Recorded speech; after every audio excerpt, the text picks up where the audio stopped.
রামপুরহাট স্টেশনটা।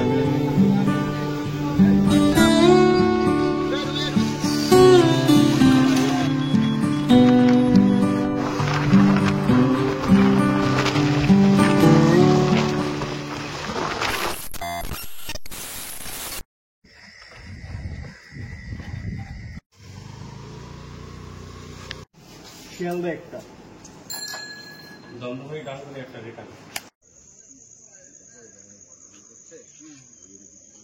Hey hello বন্ধুরা, আমি প্রভাস, আরো একটা নতুন ভিডিওতে তোমাদের সবাইকে স্বাগত জানাই। সময় বলছে এখন ভোর 4:35 আর আমি রয়েছি হাবড়া স্টেশনের 1 নম্বর প্ল্যাটফর্মে দাঁড়িয়ে।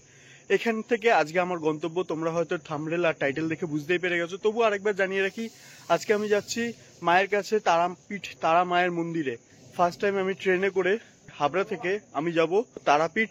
তো বন্ধুরা, আর কিছুক্ষণ পরে রয়েছে বনগাঁ শিয়ালদার লোকাল, যেটার টাইম 4:59 2 নম্বর প্ল্যাটফর্মে দেবে। তো সেই ট্রেনে করে যাব শিয়ালদা, এবং শিয়ালদার থেকে ধরবো শিয়ালদা আগরতলা কাঞ্চনকন্যা এক্সপ্রেস। সেই ট্রেনে করে যাব আমি রামপুরহাট, এবং সেখান থেকে আমি যাব টোটোতে করে তারাপীঠ মায়ের মন্দির। বেশি একটা সময় হয়তো লাগবে না, অ্যাপ্রক্স 10:30 কি 11:15 মধ্যে আমি পৌঁছে যাব তারাপীঠ মায়ের মন্দিরের সামনে। এখন আর বেশি কথা বলবো না, বাদবাকি কথা শিয়ালদা স্টেশন পৌঁছে বলছি।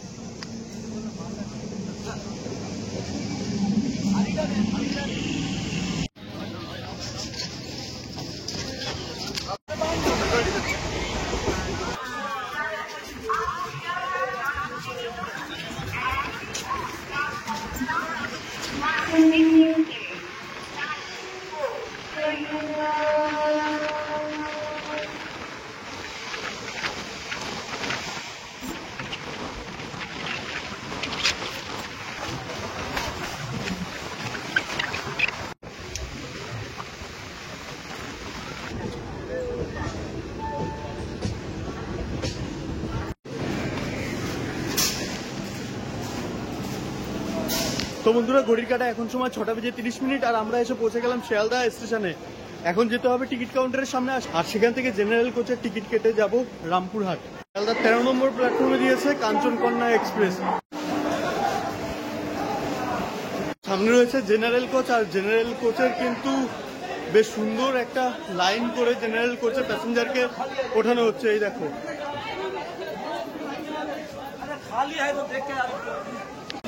এটা ছিল হচ্ছে পেছনের জেনারেল কোচ, সামনে আরো দুটো জেনারেল কোচ আছে। তো সেই জেনারেল কোচে দেখি কিরকম কি ভিড় আছে। এটাতে তো মারাত্মক ভিড়, ওঠা যাবে না, বুঝতেই পেরেছি। পেছনের জেনারেল কোচে এসেও কিন্তু সেই মারাত্মক লাইন। দেখো একবার, দেখা যাক কপালে সিট আছে নাকি। এটা তুমি এই দেখো, এখানে পানি কাছে না রেখে ওখানে লম্বা করে দাও, এই এখানে। তো ট্রেনের ভেতরে তো সিট আর পেলাম না, কপালে নেই সিট, কি আর করা যাবে। অবশ্য বসে থেকেও ঠিকভাবে ভিডিও করতে পারতাম না, তাই ভাবছি দরজার কাছে দাঁড়িয়ে দাঁড়িয়ে পুরো রামপুরহাট পর্যন্ত চলে যাওয়া যাবে। বেশিক্ষণের রাস্তা না, ওই 4-4.5 ঘন্টার রাস্তা। তো বন্ধুরা, ঘড়ির কাটার সময় এখন 6:45 আর গরম কিন্তু মারাত্মক। দেখো, মার্চ মাসের আজকে 12 তারিখ, আর গরম দেখো, ঘামিয়ে একদম জল হয়ে যাচ্ছে, এত খারাপ অবস্থা।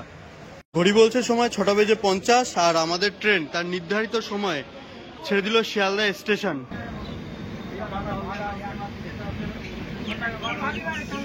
শিয়ালদা স্টেশন ছেড়ে যাওয়ার পরে আমাদের ট্রেনের পরবর্তী স্টপেজ দক্ষিণেশ্বর। এরকম আরো বেশ কয়েকটি ছোটখাটো স্টপেজ রয়েছে আমাদের, তার মধ্যে রয়েছে বর্ধমান, বোলপুর, আহমেদপুর, সাঁইথিয়া, তারপরে রামপুরহাট।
ঘড়ি কাটার সময় 10:45 আর আমরা এখন এসে পৌঁছালাম সাঁইথিয়া জাংশন রেলওয়ে স্টেশন।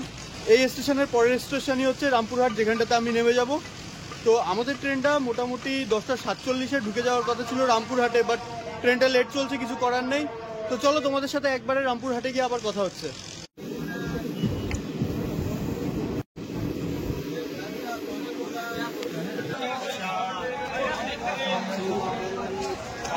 তো বন্ধুরা, ঘড়ির কাটা এখন সময় 11:25 আর আমরা এসে পৌঁছে গেলাম রামপুরহাট জাংশন রেলওয়ে স্টেশন।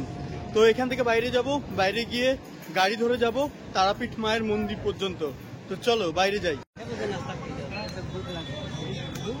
বন্ধুরা, বেরিয়ে এসেছি স্টেশনের বাইরে, আর স্টেশনটা দেখো পেছনটা কতটা সুন্দর। এই রামপুরহাট স্টেশনটা, রামপুরহাট স্টেশন থেকে তারাপীঠ যাওয়ার জন্য গাড়ি ভাড়া কত নেয় এবার সেটাই দেখার বিষয়। স্টেশনের সামনে এসে তোমাদের কিন্তু ঠিক এই দিকটাতে চলে যেতে লাগবে। এই দিকটাতে রয়েছে গাড়ির স্ট্যান্ড, তো ওইখান থেকে পাওয়া যাবে তারাপীঠ যাওয়ার জন্য গাড়ি। তো গাড়ির ভাড়া শুনে নেবো না। মন্দির পর্যন্ত কত? পার হেড 40 টাকা। পার হেড 40 টাকা।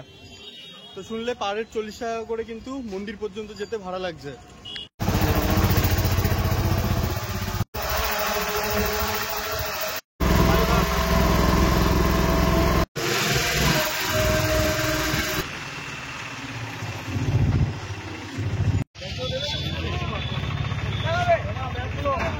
তো বন্ধুরা, পৌঁছে গেছি তারাপীঠ মায়ের মন্দিরের সামনে। এখান থেকে কিছুটা পথ হেঁটে হেঁটে আমাদেরকে যেতে হবে মন্দিরের দিকে। তো আমি হোটেল কোনো কিছু নিচ্ছি না, ডাইরেক্ট যাব মায়ের মন্দিরে, মাকে দর্শন করতে। দ্বারকা নদের ওপরে যে ব্রিজ, সেই ব্রিজ, আর এই ব্রিজের পাশ থেকে এই যে রাস্তা চলে গেছে সোজা তারাপীঠ মন্দিরের দিকে। তো এখন যাচ্ছি মন্দিরের দিকে। যাওয়ার পথে কিন্তু তোমরা প্রচুর এরকম খাবারের দোকান পেয়ে যাবে। তো এখান থেকে তোমরা সকালবেলার ব্রেকফাস্ট করে নিতে পারো। তো আমি সকালবেলা থেকে না খেয়েই আছি, আগে মাকে দর্শন করব, মার দেখা নেব, তারপরে আবার খাওয়া দাওয়া করব।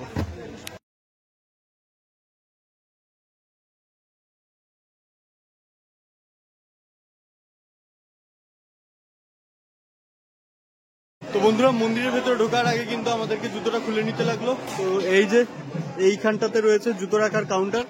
এবার জুতোটা খুলে রেখে যাব মন্দিরের ভেতরে। এই যে মায়ের মন্দিরের গেট। তো চলো, জয় মা তারার নামে।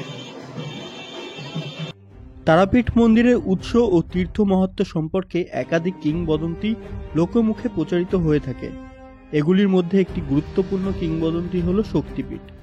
এই ধারণাটির সঙ্গে যুক্ত পৌরাণিক কাহিনী। শিবের স্ত্রী সতী তার পিতার দক্ষের শিববিহীন যজ্ঞ সম্পাদনার ঘটনায় অপমানিত বোধ করে স্বামী নিন্দা সহ্য করতে না পেরে তিনি যজ্ঞস্থলেই আত্মাহুতি দেন। এই ঘটনায় ভগবান শিব ক্রুদ্ধ হয়ে সতীর দেহ কাঁধে নিয়ে প্রলয় নৃত্য শুরু করেন।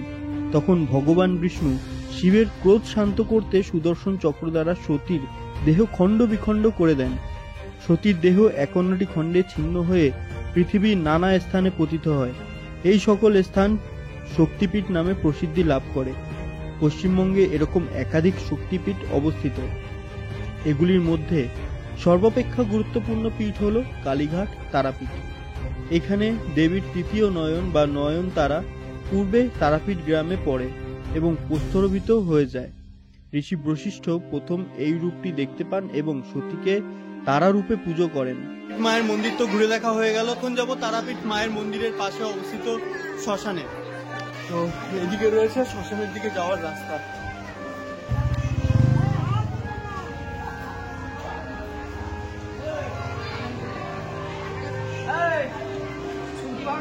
আমরা পৌঁছে গেছি একদম পুরো শ্মশানের কাছাকাছি। আর এখানটাতে কিন্তু আপাতত চলছে ভান্ডারা। দেখতে পাচ্ছ কত মানুষ এখানটাতে প্রসাদ গ্রহণ করছে। এখানটাতে দেওয়া হয় ভান্ডারা। আর এই দিকটাতে রয়েছে শ্মশানের দিকে যাওয়ার রাস্তা, মানে এই সামনেই রয়েছে শ্মশান। শহরের এক কোণে নদীর ধারে ঘন অরণ্য বেষ্টিত তারাপীঠ শ্মশানটি অবস্থিত। শ্মশানটি লোকালয় থেকে দূরে। তারাপীঠ শ্মশানটি শক্তিপীঠের একটি অবিচ্ছেদ্য অংশ। লোকবিশ্বাস অনুযায়ী তারা দেবীকে শ্মশানের অন্ধকালে বলি প্রদত্ত ছাগলদের রক্ত পান করতে দেখা যায়। তন্ত্র সাধকেরা বিশ্বাস করেন নরকঙ্কাল ও শ্মশান ক্ষেত্রে তারা দেবী বিশেষ প্রিয়।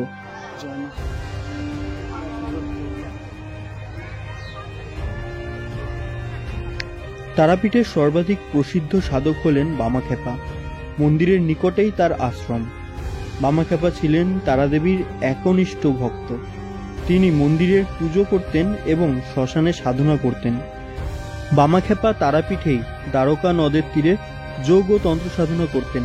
পরে তিনি নিকটবর্তী মল্ল রাজাদের মন্দিরময় গ্রাম মালুটিতে যান যোগ সাধনার জন্য।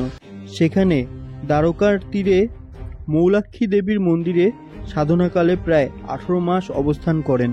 ক্রমে তিনি তারাপীঠের প্রধান ধর্মীয় ব্যক্তি হয়ে ওঠেন। মন্দির তো ঘুরে দেখা হয়ে গেল, সাথে মন্দিরের পাশে যেই মহা শ্মশানটা আছে সেই শ্মশানও কিন্তু ঘুরে দেখলাম। বেশ সুন্দর আর বেশ জাগ্রত কিন্তু শ্মশানটা। তো এখন আবার চলে যাচ্ছি স্টেশনের কাছে, কেননা 2:48 রয়েছে আমার আবার বাড়ি ফেরার ট্রেন।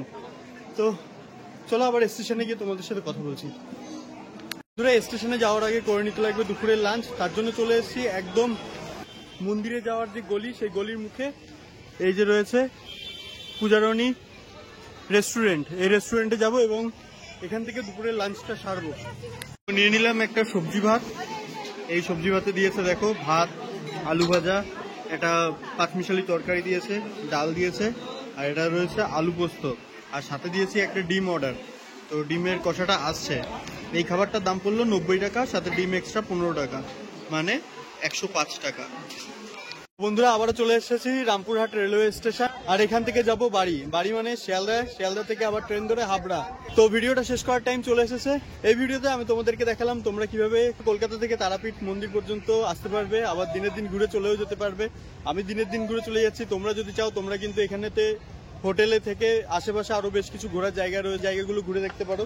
তো ভিডিওটা আর বেশি বড় করবো না, দেখা হচ্ছে তোমাদের সাথে পরবর্তী কোনো একটা ভিডিওতে। ততক্ষণের জন্য ভালো থেকো, সুস্থ থেকো, টাটা।